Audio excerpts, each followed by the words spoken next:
할렐루야, 좋은 아침입니다. 우리 오늘 귀신을 쫓고 나서 말씀 나눠보도록 하겠습니다. 나라 살아 예수님의 여러분이 더렁신아 가라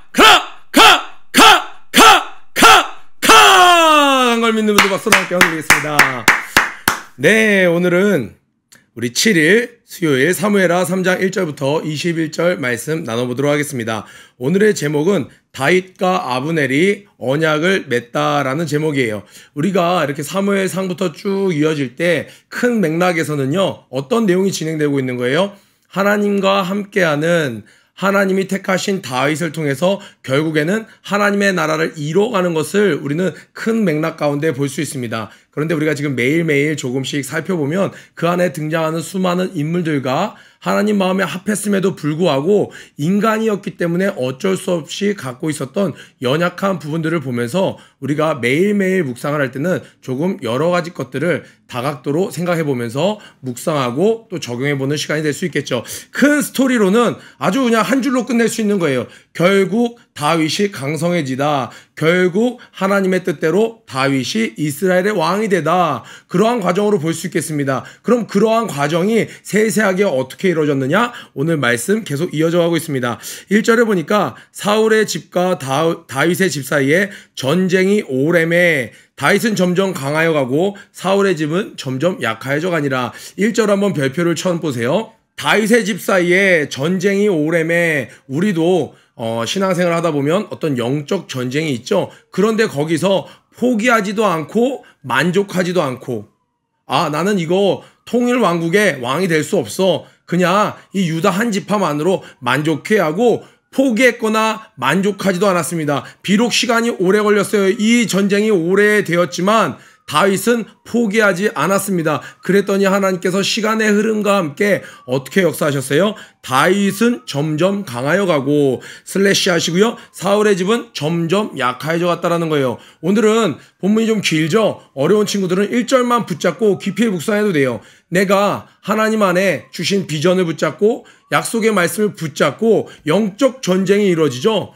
여러 가지 내면의 갈등과 주변에 있는 악한 것들, 영적 전쟁이 있을 때 내가 이 전쟁을 포기하지 않고 반드시 승리하리라, 내가 좌절하지도 않고 만족하지도 않으리라 하면 때가 되면 하나님이 점점 이 영적 전쟁에서 나는 강하게 하시고 악한 것들은 약하게 하셔서 반드시 최후 승리를 거두게 하신다는 것입니다. 반드시 하나님의 약속은 이루어진다는 것입니다. 그 내용 어떻게 하나님이 다윗의 집을 강하게 하셨냐? 2절부터 쭉 5절이 나오는데요. 이렇게 나오고 있죠. 다윗의 자녀들이 헤브론에서 쭉 나는 순서대로 첫째 아들, 둘째 아들, 셋째 아들 쭉 6명의 아들에 대해서 이야기를 합니다. 그 이름을 보면 첫째는 암논이고 둘째는 길르압이고 셋째는 압살롬이며, 압살롬은 좀 많이 듣던 이름이죠. 네 번째 아도니아, 아도니아도 마찬가지입니다. 그리고 스바랴, 그리고 여섯째가 이드르암, 이드르암은 좀 익숙치 않은 이름이에요. 여드름, 이드르암, 그리고 표현을 하는데 독특한 표현이 같이 나오죠. 엄마 이름이 한 명씩 나오고 있어요. 그러니까 이 6명의 엄마가 다 다른 엄마라는 거예요. 하나님께서 이스라엘을, 이 다윗의 가문을 점점 강하게 했습니다. 예전에 이 나라의 이 왕권의 강화는요, 자녀들이 많은 것이었어요. 그런데 다윗의 연약한 부분이 오늘 하나 드러나죠. 다윗은 여자 문제에서는 굉장히 연약하고 예민한 부분이 있었습니다.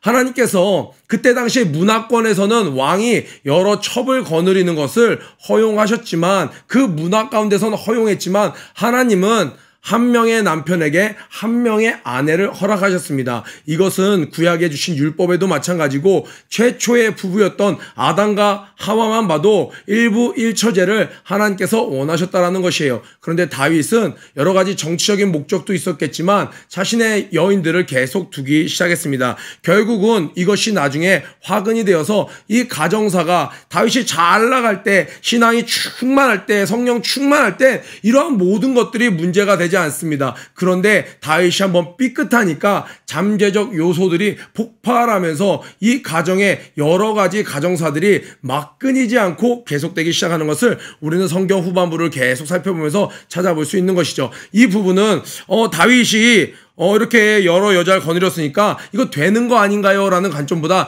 다윗도 다윗도 연약한 부분이 있었구나. 그리고 하나님께서는 그때 당시 그 문화권에서 인정되는 것들을 다 하나님께서는 포용하시면서 당신의 뜻을 이뤄가시는 것이에요. 하나님의 뜻은 이 온 인류를 구원하시는 예수 그리스도를 통한 구원 사역이었지 잘못된 문화를 그때그때마다 바꾸는 것이 아니었다라는 거예요. 물론 시대마다 사명을 타고난 자들이 그 모든 것에 깃발을 들고 일어나 하나님의 뜻을 이루지만 하나님 이 성경을 주신 이유는 구원을 위해서 주신 구원의 책이라는 거예요. 그렇기 때문에 여러분이 그런 관점을 갖고 이 부분에 너무 매몰돼서 이게 옳으냐 그르냐 보다는 하나님께서 다윗의 가문을 강하게 하셨구나. 하나님께서 다윗의 자손을 많게 하셨구나. 점점 강성하게 하셨구나. 그런데 그 가운데 엿보이는 것은 다윗도 연약한 부분이 있었구나. 인간이었구나를 우리가 캐치하면서 넘어가면 되겠습니다. 6절에 보니까 하나님께서 이제 그 이스라엘에서 북이스라엘이 점점 쇠퇴해가는 과정. 어떻게 쇠퇴했어요? 다윗이 하나님의 뜻을 거슬러서 앞서가지도 않았습니다. 포기하지도 않았어요. 그랬더니 때가 되니까 하나님이 북이스라엘을 내분이 일어나게 하는 거예요. 그러니까 하나님의 사람은 하나님의 때를 기다리면 되는 것이에요. 그러면 잃는 것 없이 많은 것들을 누릴 수 있게 되는 것이죠. 때가 되니까 이제 그 북이스라엘에 이 이스보셋과 아브넬이 서로 다툼이 일어납니다. 전쟁이 막 계속될 때에는 이 아브넬이 득세합니다. 또 이가 이스보셋을 왕위에 세워놓고 모든 것을 좌지우지하는데 이제 시간이 점점 지나가면서 전쟁보다는 그 상태로 고착되어 가는 것 같은 상황이 되는 거예요. 그러니까 이스보셋이 보니까 이 아브넬이 오늘 성경 한번 볼까요? 7절에 사울에게 첩이 있었으니 이름은 리스바요 아야의 딸이더라. 이스보셋이 아브넬에게 이르되 네가 어찌하여 내 아버지의 첩과 그러니까 자기 아버지 사울 왕의 첩과 통관하느냐 어찌하여 너희가 내 작은 어머니와 잠자리를 하느냐라고 그를 힐문하는 거예요. 그를 책망하는 거예요. 6절에 보니까 아브넬은 지금 사울의 집에서 점점 강하여지고 있는 거예요. 그런데 아브넬은 기회주의자였습니다. 겸손하지 않은 자였어요. 그러니까 이제 넘지 않아야 될 선까지 넘은 거예요. 아브넬이 비록 꼭두각시 왕이지만 그를 왕으로 세웠으면 왕으로서 대우를 해주고 자기가 누릴 수 있는 선에서 많은 것들을 누렸으면 아브넬의 지위가 보존됐을 것입니다. 이들의 사이는 틀어지지 않았을 것이에요. 그런데 교만한 자들은 결국 자기들끼리 하나 될 수가 없어요. 결국 자기들을 절제하지 못해요. 선을 넘고 마는 것이죠. 이것이 화근이 되어서 내분이 일어나는 거예요. 첩을 범했다. 이것은 무엇이에요? 내가 왕권을 넘본다라는 거예요. 그러니까 아무리 꼭두각시로 세워진 이스보셋이라도 야, 네가 도와서 나를 왕으로 세웠지만 그렇다고 해서 내 아버지의 첩을 네가 그렇게까지 하는 것 그건 너무 심한 거 아니야? 라고 이스보셋도 가만히 있지 않고 꿈틀하고 세게 이야기한 거예요. 그랬더니 제가 좀 심했나 봅니다.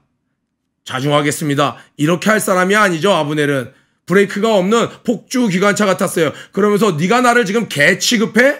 이스라엘에서 개는요 굉장히 가증한 동물로 여겨졌습니다. 굉장히 수치스러운 욕이에요. 우리나라에서도 너그 베이비 하면 큰 욕이죠. 이스라엘에서도 마찬가지예요. 그런데 네가 나를 개머리로 하느냐? 네가 나를 개새끼로 알았느냐?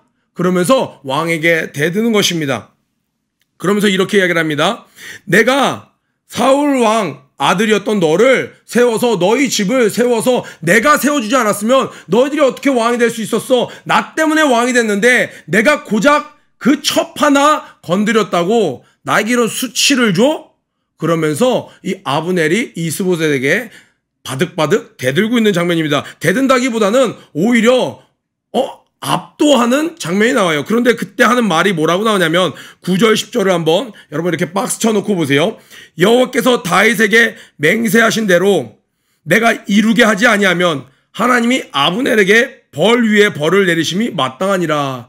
하나님이 다윗에게 맹세하신 것을 내가 이루지 아니하면 하나님이 나에게 벌을 내리시고 벌 중에 최고의 벌을 내게 내리시는 것이 마땅하다. 그럼 다윗에게 하신 하나님의 약속이 뭐였냐? 맹세가 무엇이었냐? 10절에 그 맹세는 곧 따옴표 이 나라를 사울의 집에서 다윗에게 옮겨서 그의 왕위를 단에서 브엘세바까지 이스라엘과 유다에 세우리라 하신 것이니라 하매. 이렇게 따옴표로 맞춰지죠. 이렇게 엄격하게 엄포를 놓는 거예요. 그랬더니 이스보셋이 거기에 대고 반격포를 날려요. 한마디도 하지 못하고 깨갱하는 거예요. 자, 이 말씀만 보면 아브넬 하나님의 뜻을 굉장히 순종하고 하나님의 뜻을 이루기 위해서 몸부림치는 자처럼 보이지만 하나님의 뜻에 순종하는 자가 아니라 하나님의 뜻을 이미 알았어요. 아브넬은 백성들의 모든 동향과 이 하나님께서 이미 사무엘을 통하여 저 다윗에게 기름 부은 것, 이 사울이 왜 그토록 저 다윗을 죽이려고 집착했는지 이 모든 것을 알고 있었습니다. 이스라엘을 향한 하나님의 뜻을 알고 있었어요. 그런데 지금 깨닫고 회개하면서 순종하려고 하는 것이 아니라, 하나님 뜻에 순종하려고 하는 것이 아니라 하나님의 뜻마저도 자기 입맛대로 이용해 먹으려고 하는 그런 기회주의적인 모습을 보이는 것입니다. 분명히 하나님의 뜻을 알았어요. 그럼 진작에 주변에 사울의 잔당들이 있고 사울을 추종하는 무리들이 있어도 그래도 하나님의 뜻이 이러하니 우리가 다윗에게 협력하는 것이 옳소. 그들을 선동할 수 있었겠죠. 그렇다면 그건 하나님의 뜻을 순종하는 것이고 하나님의 뜻을 이루기 위한 거룩한 몸부림이라고 할 수 있겠습니다. 그러나 그는 이스보셋을 꼭두각시 왕으로 만들어 놓고 자기 입맛대로 자기가 모든 권세를 다 누렸습니다. 그런데 그러다 보니까 이스보셋이 자기에게 제한을 걸기 시작하는 거예요. 태클을 걸기 시작하는 거예요. 이놈 봐라. 네가 이런 식으로 나온다 이거지? 그럼 내가 입장 한번 바꿔볼까? 하고 입장을 바꾸기 위해서, 자기의 태도를 바꾸기 위해서 하나님의 맹세를 들먹들먹 거리는 거예요. 얼마나 기회주의적인 모습입니까? 그런데 이런 모습이 우리 예수 믿는 사람들도 성령 충만하지 않으면 어떤 대가를 치르더라도 하나님의 뜻을 이루겠다라는 작정을 하지 않으면, 각오를 하지 않으면 우리도 눈에 보이기엔 그렇지 않지만 은연중에 이런 실수를 할 때가 있더라는 거예요. 우리는 하나님의 뜻을 이미 밝히 알고 있습니다. 성경책이 우리에게 있어요. 이미 하나님의 뜻을 우리는 알고 있습니다. 그런데 우리는 하나님의 뜻이니까, 하나님의 말씀이니까 이렇게 저렇게 갖다 붙이면서 내가 하고 싶은 대로 할 때가 때때로는 있더라는 것이에요. 이것을 발견할 때마다 스스로 쳐서 하나님 앞에 회개하고 내 마음을 낮춰야 되는 것입니다. 이 아브넬은 이스보셋의 지적에 그래도 이거는 좀 아니다. 내가 선왕을 모셨던 군대 장관인데 하면서 그래도 조금 미안한 낯빛을 취한다거나 그런 것이 아니라 오히려 적반하장으로 이스보셋을 꾸짖고 이 나라를 다윗에게 돌리겠노라고 엄포를 합니다. 하나님의 맹세라고 하면서 그것을 이야기하고 있습니다. 그러면서 이렇게 얘기합니다. 아브넬이 자기를 대신하여 전령들을 다윗에게 보내어 이르되, 이 아브넬이 기회주의자인 것을 어떻게 알 수 있는지 우리 한번 살펴보겠습니다. 이 땅이 누구의 것입니까? 이렇게 얘기하는 거예요. 다윗이요. 이 땅이 누구 땅입니까? 이거 하나님이 당신에게 다 주신 것 아닙니까? 제가 알고 있습니다. 자, 여기까지는 너무 훌륭하죠. 그렇다면 늦었지만 이제라도 머리 숙여 당신에게 돌아가길 원합니다. 우리 11지파는 당신 앞에 엎드려지길 원합니다. 당신의 백성이 되길 원합니다. 이것이 진심을 담은 이 땅이 누구의 것입니까? 이 이스라엘은 다 하나님께서 다윗에게 붙이신 것 아닙니까? 이것이 성립되는데 지금 다윗의 땅이라고 하면서도 뭐라고 이야기하고 있냐? 나와 더불어 언약을 맺읍시다. 언약은 뭐예요? 동등한 조건에서 계약을 맺는 거예요. 다윗의 땅이라고 분명히 말해놓고 내가 이것을 당신에게 붙여줄 테니까 나에게 이런 조건을 허락해 주십시오. 결국 뭐예요? 마음속 깊은 곳에서는 알고는 있지만 자기 마음을 쳐서 깊은 곳에 우러나서 깨달은 모습은 결코 아니라는 것이죠. 그러나 다윗은 이런 것을 알고 있음에도 아브넬이라는 사람이 그의 영향력이 엄청났습니다. 그런데 그의 잘못을 지적하는 것보다 지금은 하나님의 뜻, 이 온 이스라엘 백성들, 저 유리아는 지금 지도자 없이 저 방황하는 백성들을 위하여 하나님의 통치가 임하는 그 이스라엘을 통일하기 위하여 그는 옳다, 좋다, 여기도 좋습니다. 내가 너와 언약을 맺거니와 내가 너에게 한 가지 일을 요구하노니. 자, 국가의 합방입니다. 국가가 하나 되는 거예요. 엄청난 공적인 일입니다. 그런데 다윗이 지금 뭘 얘기하나요? 나를 보러 올 때에 우선 사울의 딸 미가를 데리고 오라. 그리하지 아니하면 내 얼굴을 보지 못하리라 하고, 다윗이 가장 먼저 결혼했던, 우리 기억나요? 사울의 사위가 되길 원했던 그 다윗, 그 사울의 딸 미갈, 블레셋 사람들의 포피를 100개만 가져오면 내가 너를 사위 삼아줄게 했을 때 다윗이 목숨을 걸고 와서 포피 200개를 가져와서 그 아내로 삼았던, 그런데 다윗이 도망자 인생이 되자 이 사울이 너무나도 다윗을 미워했기 때문에 그 여인을 어떻게 했어요? 다른 사람에게 줘버렸습니다. 이미 결혼한 여자였어요. 이미 법적으로는 다윗의 아내였습니다. 비록 다윗이 멀리 떨어져 있지만 다윗의 아내였어요. 그런데 사울이 임의대로 그 여인을 다른 남자에게 주었습니다. 다윗이 이런 엄청난 중차대사에 자기 가정사의 개인적인 그 여인을 구하는 것, 이 다윗의 연약한 부분이죠. 물론 겉으로 보기에는 아내를 빼앗겼다? 그 왕권이 실추되죠. 그러니까 잃어버린 것을 되찾겠노라 굉장히 멋있어 보이지만 다윗은 이전부터 계속 여인들에게 약한 모습을 보입니다. 자, 그러니까 어떡합니까? 이스보셋이 이 이스라엘 땅 북이스라엘에서 못할 것이 없죠. 아무나 잡아올 수도 있고 아무나 죽일 수도 있고 자기의 모든 권세를 다 누리고 있는 자였어요. 이스보셋이 사람을 보내 그의 남편 라이스의 아들 발딜에게서 그를 빼앗아오매 그의 남편이 그와 함께 따라오면서 막 우는 거예요. 그 미갈가 막 알콩달콩 살고 있었는데 막 뺏어가니까 쫓아와서 울면서 이야기하는 건데 아브넬이 어딜 하니까 깨게 아무것도 힘이 없는 거죠. 울면서 슬피 울며 돌아가는 거예요. 굉장히 짧은 에피소드가 들어가 있는데 애초에 너무 슬픈 이야기지만 미갈에게 이미 결혼한 남자가 있었다는 것을 알았다면 사울 왕이 너 내 딸이랑 살아 라고 할 때 아, 왕이시여 절 좋게 보시는 것은 좋습니다만 그는 이미 결혼한 여인 아닙니까? 하나님의 뜻을 어길 수 없습니다. 했었더라면 오늘날 같은 비극은 없죠. 자기 것이 아닌 것을 자기 것인 줄 알고 자기 것이 아닌 것을 자기 것인 줄 알고 누리던 자는 언젠가 다 빼앗기게 되어 있는 것이에요. 자, 17절부터 아브넬이 이제 그 화친을 맺기 전에 이스라엘 장로들에게 말하이르되 너희가 여러 번 다윗을 너희의 임금으로 세우기를 구하였으니 뭘 할 수 있어요? 이미 이스라엘 안에서는 다윗을 따르는 자들도 있었다라는 거예요.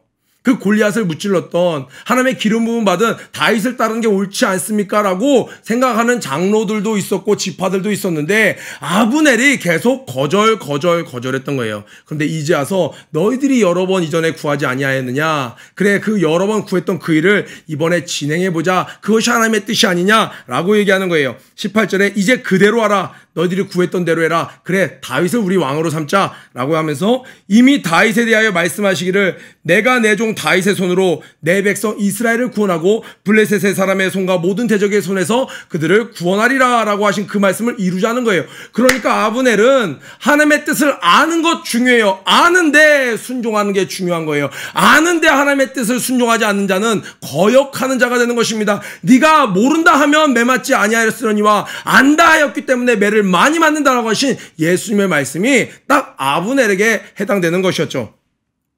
아브넬이 또 베냐민 사람의 귀에 말하고 이건 뭐예요? 사울이 베냐민 지파였죠. 끝까지 그래도 사울을 따르려고 했던 사울의 그 가신들과 가문을 유지하려고 했던 지파가 누구예요? 베냐민 지파였습니다. 마지막으로 베냐민 지파까지도 다 설득합니다. 뭐라고요? 이스라엘과 베냐민의 온 집이 선하게 여기는 모든 것을 다윗의 길에 말하려고 헤브론으로 가니라. 참 아브넬은요 정치적으로도 탁월했습니다. 자기가 큰 어떤 역사를 이루러 가기 전에 먼저 이스라엘에 있는 사람들의 의견을 취합하고 설득시킬 사람들은 설득하고 선포할 사람에겐 선포하고 진압할 사람은 진압하고 완전히 정치 구단입니다. 무력만 가진 장수가 아니었어요. 그랬으면 지금까지 살아남을 수가 없었겠죠. 머리가 비상했습니다. 그런데 그는 순종함이 없었기 때문에 자기 딴에는 지혜로웠어요. 이젠 자기를 막을 자가 하나도 없다고 생각했습니다. 그래서 당당히 20명의 자기의 친위대를 데리고 헤브론으로 가서 다윗과 평화의 조약에 대해서 이야기하면서 고대 이스라엘에선 큰 약속을 맺기 전에는 먼저 파티를 합니다. 함께 식사를 합니다. 지금 오늘 나오는 본문이 그러한 장면이에요. 이 아브넬이 이제 큰 약속을 앞두고 아까 전에 언약을 맺읍시다 했던 그것에 대해서 그 언약 전에 앞서 음식을 때로 가는 장면이었습니다. 가는 발걸음은 가벼웠습니다. 왜요? 이스보셋을 완전히 콧대를 납작하게 해놨습니다. 장로들의 의견을 들어주는 척하면서 끝까지 자기는 그들을 배려하는 사람인 것처럼 했습니다. 그리고 베냐민 지파에겐 따로 이야기를 해서 그들이 혹시라도 뒤통수를 치는 일이 없도록 모든 것을 인간의 생각으론 완벽히 세팅해놨습니다. 그런데 하나님은 한 사람을 숨겨두셨어요. 누구예요? 바로 신속의 아사헬, 그의 형이었던 요압을 생각하지 못했던 것입니다. 기회주의자의 결국은 어떻게 되는지 우리 내일 본문을 통해서 또 살펴볼 수 있는데요. 오늘 큐티를 마무리하면서 1절 여러분 기억하시고요. 이 전쟁이 오래되었지만 내가 포기하지 않으면, 꿈을 포기하지 않으면 결코 하나님도 나를 포기하지 않으신다는 거예요. 나를 통한 하나님의 비전을 포기하지 않으신다는 거예요. 전쟁이 비록 길어져서 끝이 없는 것 같지만 어느 순간 갑자기 북이스라엘에서 그러한 첩의 사건으로 이스보셋과 아브넬의 관계가 틀어져 버리는 거예요. 만약에 그들이 끝까지 합심했었더라면 이 전쟁은 더 길어졌겠죠. 그런데 때가 되니까 하나님께서 개입하셔서 역사하기 시작하는 것이었습니다. 우리 학생들은 어려서부터 유치부, 유초등부, 중고등부 많든 적든 어찌됐건 하나님의 뜻에 대해서 매주 말씀 가운데 알아요. 들어요. 오늘 보세요. 오늘 본문에만도 여러 차례 나오고 있습니다. 아브넬은 다윗에게 하나님께서 이 나라를 허락하신 것을 알고 있었습니다. 다윗을 중심으로 이스라엘이 통일되는 것이 하나님의 뜻이라는 것을 알고 있었습니다. 그럼에도 불구하고 자기 뜻대로 자기에게 유리하게 자기가 누리기 위해서 그것을 의도적으로 배척하고 불순종했습니다. 그런데 또 자기가 필요하니까 입장을 바꿔서 이것마저도 이용해서 하나님의 뜻을 이루려고 하는 선인처럼 자신을 가장합니다. 그러나 그 중심에는 무엇이 있어요? 결코 낮아지지 않는 교만함이 있었다라는 거예요. 말씀을 많이 하는 것 너무나도 귀한 일입니다. 그래서 주님께 더 큰 기쁨이 될 수 있어요. 주님을 더 알아갈수록 주님을 더 사랑할 수 있습니다. 주님을 사랑하기 때문에 더 알기 원합니다. 그런데